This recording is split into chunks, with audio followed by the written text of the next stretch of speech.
Okay, well, thanks everybody for having us, first of all. This has been really great. Unfortunately, it's been a really super busy weekend for me, but what I've been able to catch of this conference has been so inspiring and so interesting, and everybody has been so knowledgeable, sharing so many different aspects. So it's been great to be a part of this. I'm Ute. I'm the nominal president of LSF-USA. We're not a very organized bunch. So, I mean, it sounds like a wonderful title. It doesn't. Anyway, it sounds like a wonderful title. I'm going to talk a little bit about LSF. It was first started in Belgium, or from Belgium, I should say, by a luthier called Paul Jacobs. He was married to a woman from Cuba, and so he had occasion to travel to Cuba, and he realized that although the level of music making in Cuba was incredibly high, there wasn't anybody with any sort of training to look after the instruments. And so musicians were playing on these beat up things with 3 hairs in the bow and still managed to make music, but, you know, could have been made much easier for them.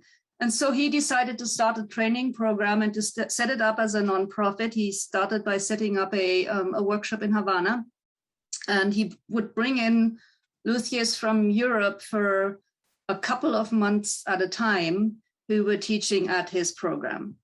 And then it sort of spread from there. The UK has an LSF chapter, which is headed by an old classmate of mine. And where I found out about it was when I read an article in the Strad about a trip that this friend and Anna, whom I didn't know at the time, had taken to Haiti, and they were teaching people in Haiti.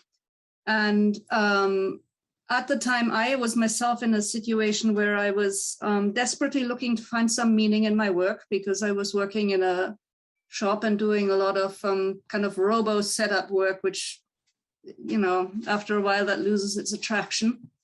And I kind of couldn't really leave that position for various reasons. So when I read this article, I thought, this is what I need to do. This totally speaks to my skill set. It also speaks to my interests. I have a little bit of a Mother Teresa complex, where I feel like if I'm not washing somebody's feet, then my day has been wasted. And so although I don't really love washing feet, I have to say, but I thought, you know, I can bring my actual skills to somewhere where they might be useful. So I got in touch with various people who were mentioned in this article, and talked to a man called Martin Nitsch in New York, who was involved with LSF. And he said, well, that's really great to know. And then he called me a few weeks later and said, do you want to go to Jamaica in 2 weeks? And I said, yes. So that's how I started to get involved with this. And then after a while, you know, and Anna and I started talking, and after a while, it occurred to me that it might be smarter to try and actually set up LSF as a official nonprofit organization, because then that way we could entice people to give us donations by telling them they could get receipts for them. Up until that point, it had been a very non-formal, you know, just loose grouping of people, and it's still quite loose.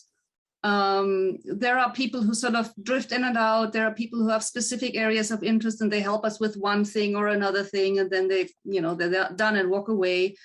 And of course, we're all working full time in other, you know, in other capacities, and so we can't devote ourselves as much to it as we would like to. I think that's probably true for all of us, all 3 of us.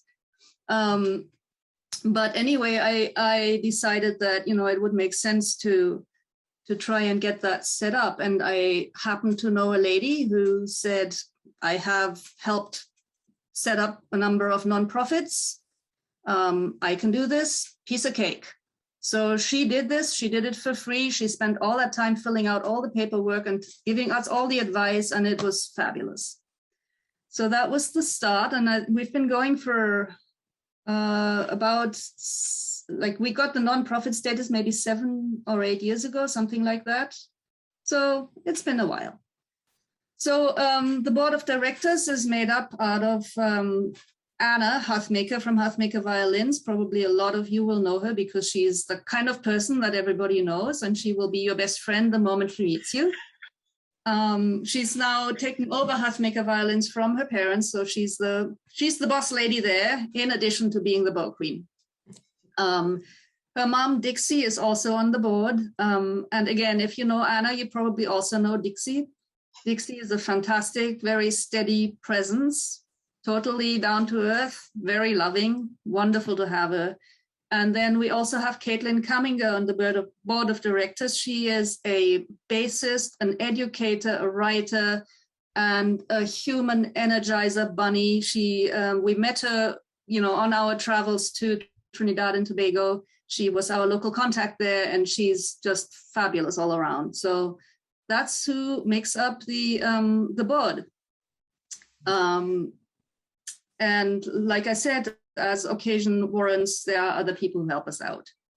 So my first trip was to Jamaica. It was a very, very short trip. It was, I think, only maybe 3 days or so, for 3 full days that we had there. And it was a bit of a, being thrown into the water, let's see if you can swim situation. I didn't really know what to expect. And I have since found out that it's like that every single time. You just don't know what to expect. You go to these places where you don't really know anybody, and the whole thing is just based on, well, we'll give you whatever we can. And, of course, you meet wonderful people every single time. But it was also, some of the challenges of these kind of trips became quite apparent, because you arrive in this place and there might be all sorts of interesting interpersonal or interinstitutional dynamics going on, and you can't really figure out where you fit in all of that, or I couldn't figure out where we fit in all of that. And so just every single time we have to kind of go in there with good intentions and try to stay true to the intentions and not really look too much at the maybe prevailing power dynamics or whatever happens to be the case. It was a really good trip. I don't know how useful it ultimately was, because I don't think I ended up training anybody who could take the skill set forward. What I maybe trained people to be a bit aware of what actually goes into maintaining an instrument. So that's maybe the best I could hope for from that particular trip. But it was a fun trip, and I loved being in Jamaica. Anna, do you want to take over from here? So I love what you said about having the Mother Teresa complex. LSF work is great for people who love to be of service, and being of service is like my greatest calling. That and traveling. And I'm a backpacker, so I don't have a very high need for comfort, which comes in really handy on some of these trips. I was actually I just wanted to have a vacation and be of service, and I had called all over the world music programs saying, can I come rehair bows for you for a week? Can I come teach cello, whatever? And I ran into nothing but brick walls, and out of the blue, I got 2 phone calls back to back. One, can you come to Ecuador for 10 days and teach bow rehairing? Yes. And then can you fly back home and within 24 hours leave again and go to Haiti for 10 days and teach bow rehairing? Yes, again. They were very different trips. On one of them, I taught rehairing during the day and I tangoed all night. It was lovely. On the other one, I taught rehairing all day, and we sometimes had power, we sometimes didn't. The water was usually there. Haiti was fresh off that terrible, awful earthquake. So it was a whole different dynamic. In both cases, I got to be of service, and I loved every single bit of that. One of the really cool things is, at that point, I had not met Ute yet, but we both ended up coming together because we both got to go to Cuba. And that was, we did not go together, we went separately, and we both have really neat stories from that. Who knew that you could actually, go in through another country and go to Cuba? And there's amazing things happening in music in Cuba, like Ute was saying. So those 3 experiences for me taught me, oh my gosh, like how to be a MacGyver, how to teach rehairing without all the normal tools, and to just be flexible and think outside the box and to meet amazing people. So when Ute decided that we should do this with the USA thing, she was brilliant. It was a great idea. And she's also the one, when we first got the call to go to Trinidad, I was in the middle of 1,000 things. And I was like, Ute, I don't know if this is going to happen here. Would you just please handle this? And man, Ute like grabbed it, started talking to Caitlin. And before you knew it, our Trinidadian program was born, and we call it our greatest accomplishment to date. And that is why Natasha is here. Natasha, tell us about your first experience with LSF-USA. Well, I was a student at the university, as you said, and I remember one day I came into the lobby and I saw someone with bows, and I said, what? I got curious, and then I found out that you were hearing bows, and I immediately wanted to learn. All right. To the university, I got the opportunity to take part in a workshop and to learn the skill, and I haven't looked back since then. Right. Well, it's very interesting because Natasha ended up taking part in classes with both Ute and I, and her husband took classes. Didn't you take a class with Ute? No, just like, oh, just yes. Well, immediately I wanted to, but you said no, I want her.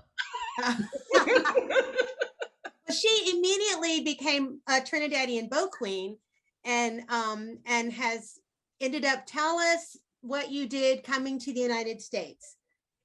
Oh yes, I remember you made the offer of an internship because I really loved it. And I took you up on the offer, and I went to Hotmaker Fine Violins and did some more studies with you. And I haven't regretted it. I think that was in 2017. Yes, of July 2017. And you've since opened a business? Yes, when I got back to Trinidad, I opened my own business, NSW Bow Repairs and Restorations. Our business in Trinidad, we do not have a culture of lutherie in Trinidad. As a matter of fact, I am the only person that is trained that I know of to repair and restore bows in the country. But I have my colleagues, and Ute can attest to that they do the instrument setup and repairs and so on. But in terms of, I have that unique skill set, and yeah, so it's picking up slowly but surely as people become aware that they don't need to just discard their bows, but they can have it rehaired and restored. So yes. The thing that's been so amazing, Ute said that every single mission you go on is different, and that's true. In Trinidad, we've been able to see a full circle that is not normally what you would get to see on LSF missions. And it's not just the fact that we started with Natasha as a student. She went on and became this amazing bow person and opened her own business, but Ute has students that did the same thing.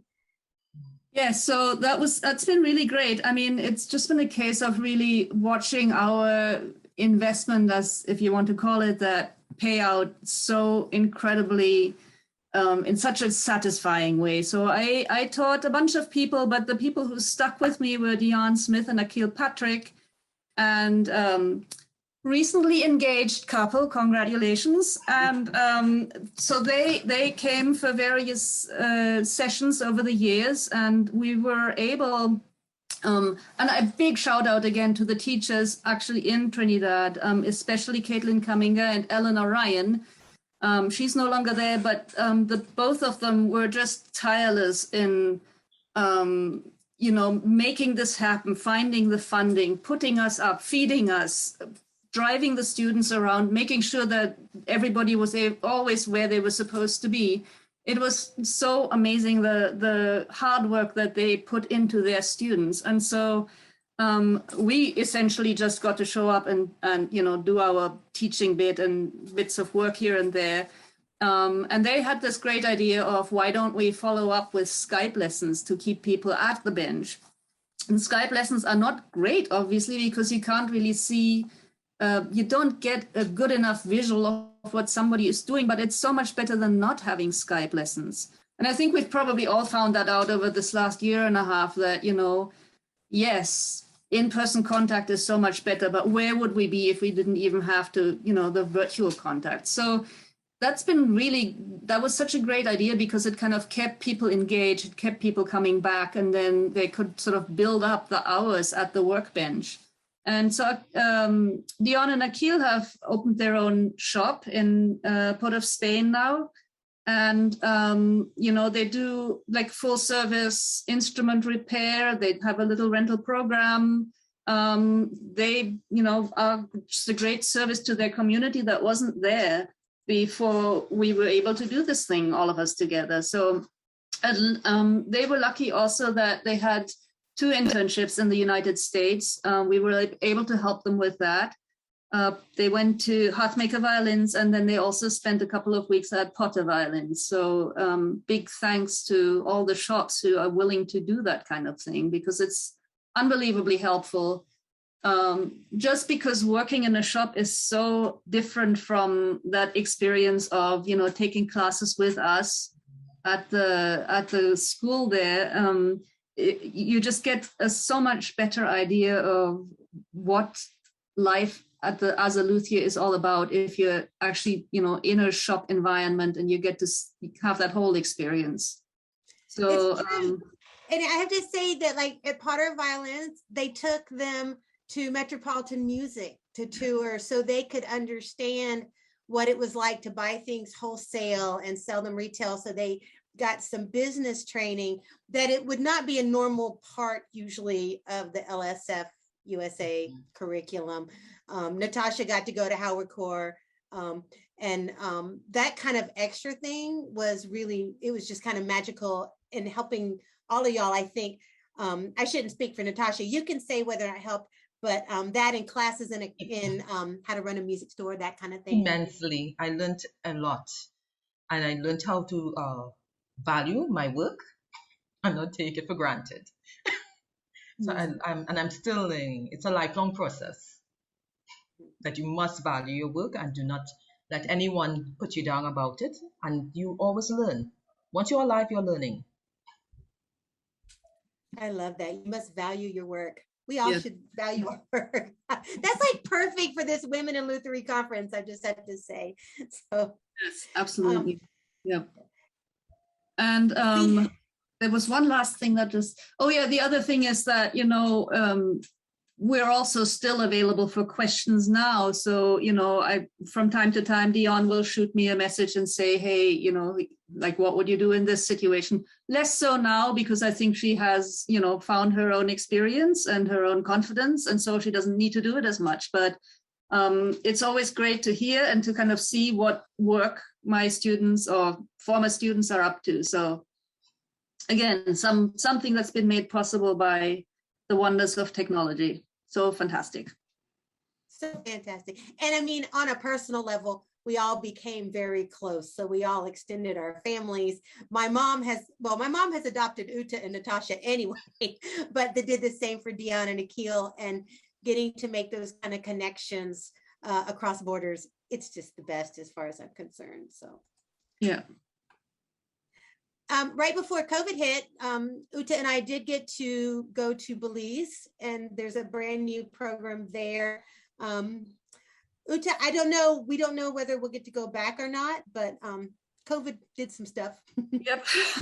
Well, we're hoping, but again, with Belize, it's been great also because the lady in the right-hand corner, Stephanie Coy, she kind of she wasn't the one to get the ball running, but she was a fantastic facilitator of this program that we had.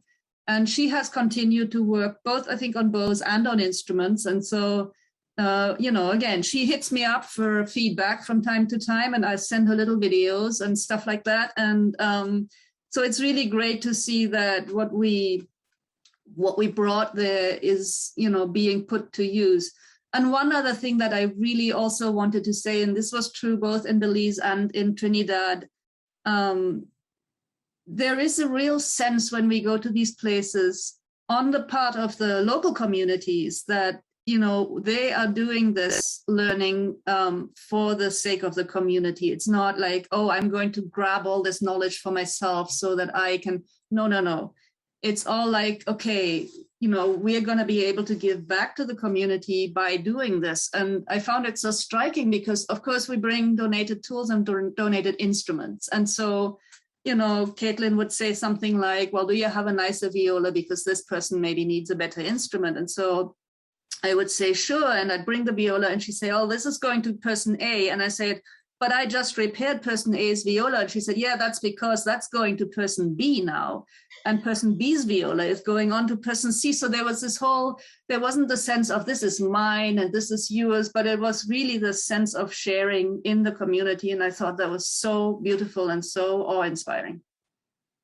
That's one of my favorite parts, personally. I also love the fact that sometimes somebody gives Ute an instrument and says, this is for person C, and she turns around and hands it to Dion and says, here, you can now do that restoration. Mm-hmm. That's pretty cool. So during COVID, as we all know, it caused all kind of interesting changes, and we all had to be flexible. We found a lot of ways in LSF presented to us where we were able to, we haven't been able to travel now for almost a couple of years, and getting things in and out of other countries has even become difficult. Like at one point, Trinidad, we couldn't even ship things to them. But people started donating more and more stuff, and we were able to kind of be the middleman and give stuff to schools around the country. We had an anonymous donor give 82 wonderful new violins, and we were able to put a call out on social media to an orchestra directors group and say, who's in a Title I school and needs a violin? And thanks to funds that were donated and this fantastic anonymous donor, that's that picture of me with a van full of boxes, we were able to ship violins all over the place. So we couldn't travel, but we could still be of service. Ute had the best experience though with your friend who donated his workshop. Oh, yes. So, well, he wasn't my friend at the time. He was somebody I didn't know, but this was David Ravinas, who was retiring from violin making, and he contacted us and said he wanted to donate the contents of his workshop. And I said, well, what are we talking about? And he said, yeah, well, I have several boxes of tools and then a little bit of wood, he said. A little bit of wood, he said. And the next thing I know, and he said, and I'm planning on driving to Minneapolis. Now, he was coming from Portland, Oregon, which was quite a commitment. And you see the picture of the U-Haul there. That thing was full. So it created a little bit of a headache because I have a small house and a small, tiny garage. So I decided to have a big sale of the things that we couldn't use immediately, because I mean, really, there was so much wood, and we don't need that much repair wood, even being very generous with our needs. And, a lot of it was wood for making. And so I put a shout out to all the local luthiers in my area, and a bunch of them came and they bought a ton of stuff. And I still have a ton of stuff sitting in my garage, but hopefully one of these days I'll be able to find a good home for it. But there were also so many useful tools. And then this last year, an amateur maker in Minneapolis passed away, and his family wanted to donate the contents of his workshop. Now, a lot of that stuff wasn't not very useful for us. But again, there were some tools. I came away with a bunch of boxes of stuff that, we'll be able to take or send out to various programs. So that's been really great. And then from time to time, some of the people I used to work with will, shoot me a text and say, hey, I have a couple of instruments that you might be interested in. And so we keep receiving things, and then I try to match them up with people who will need them. I've just found a home recently for all the cellos that are sitting in my basement. So I'm super happy about it. I just need to now fix them all up so I can take them out. So this is what I can do while we can't travel anywhere. I can get some of these instruments ready to go and then try and distribute them to worthy programs. And it's wonderful that, if we make some money from sales of wood, we can then translate that into shipping the donations to different places. And we've had places like Day Violins and Vermont Violins, who were able to, they had stepped to donate, and they could ship to the program in Haiti, which is huge. If anyone wants to do luthier work, Haiti every summer has a program. But I do want to say one thing, tools are really hard to come by. They're expensive, and you really do need to donate a set to leave when you go to train places. So those of you guys who enjoyed the last session, all about tools for smaller bodies and hands, if you got those big old planes sitting around you can't use, consider sending them to us. We can find great places for them to go. That's my last thing. Anna. Yes, yes. Like those Stanley hand planes, if they're too big for you, a bigger Stanley hand plane is so much better than no Stanley hand plane. So by all means, let us know. Get in touch with us. Yes, that would be great. Does anyone have any questions? Because we could talk about this for 14 hours. So I have a question actually, while the chat is loading. How can we get involved? How can we join you on these? Is there a way? Ute? Yes and no. Yes, no, of course there is a way. Here's the thing. Typically what these negotiations look like is this: somebody will send an email or reach us over Facebook and say, we would like some people to come and teach us whatever, instrument and bow repair. And then we say, okay, where are you? And they'll say, let's say one of the recent examples was Panama. Well, not super recent, but somewhat recent-ish. And we'll say, okay, we can come.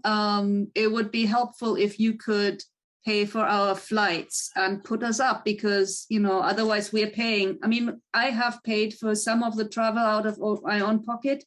It's not something that's super sustainable for me. I can maybe do that once in a while, but, I don't even go on vacations most years, so let alone, overseas.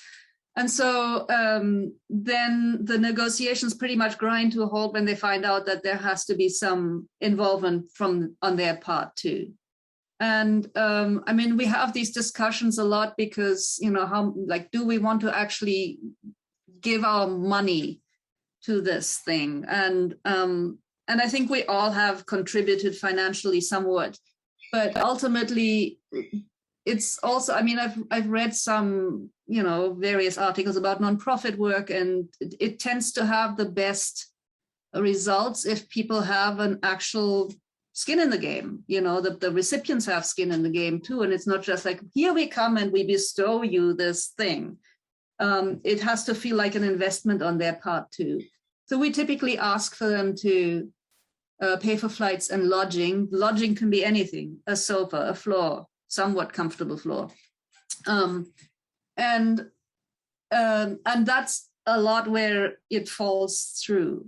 So, you have to have people who really want this and who really want to make that investment and who are willing to round up the money. Like, for instance, Caitlin was in Trinidad. She would go round to the banks and the embassies and the consulates and the businesses and ask for contributions, and that's how she made these trips happen.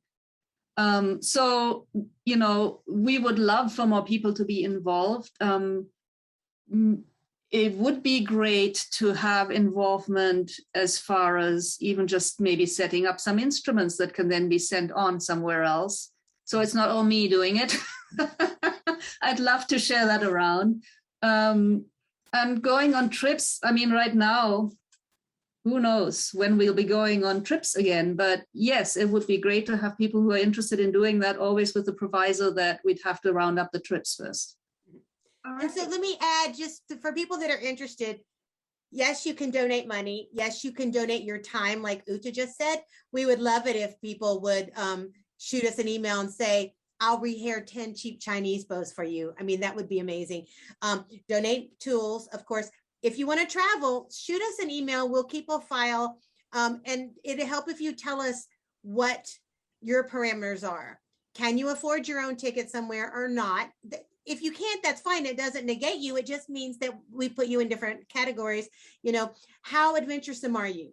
In Haiti, we're sleeping on a floor next to a tent city. That was several years ago. But that's a different trip than going to Trinidad, where the wonderful Miss Kaminga puts us in her home.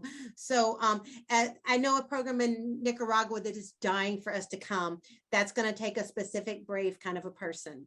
I'm pretty brave. I travel everywhere and I'm a little interested, you know, so you just have to know, what are you open to doing? You know, those kind of things help. And you can shoot us an email at our website, lsfusa.org.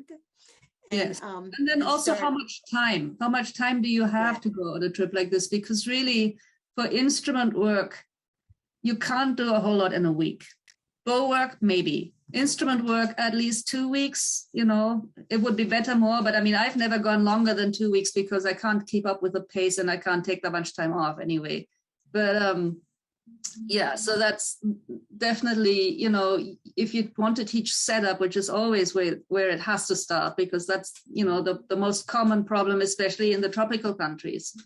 You're gonna have to have time for teaching how to do a fingerboard, you know, how to dress a fingerboard, how to fit pegs, how to make a bridge, how to set a sound post. And it can take, depending on how committed your students are or how much time they have, it can take a while to get the most important points across. So it's important for us to know that, you know, do you have that kind of time to spare? And I just want to say, Laura says she has 500,000 airline miles. Yeah, that'd be awesome. Like, first of all, you can donate airline miles, but if you have airline miles, that's great. You can use them to come somewhere or go somewhere and teach. So, and Flora, Laura speaks Spanish, so she's super helpful here too. Yeah, I want to go to Argentina. I'm just saying, that sounds awesome. And we're going to send Natasha somewhere. Except I want to go with her because she's one of my favorite people on the planet. All right. You just answered the question I was about to ask you, which is, can you donate airline miles? So thank you very much for that. And thank you guys for all joining us to talk about this and talk about the organization you guys have. This is fantastic. I'm so happy that that this is available in the community. Thank you guys so much for your time today. Oh, you're so welcome. And questions, just shoot us a text, a message, whatever. We're here. Yeah, Facebook. We're on Facebook. Yep, yeah, we're on Facebook. All right. Thank you very much, ladies.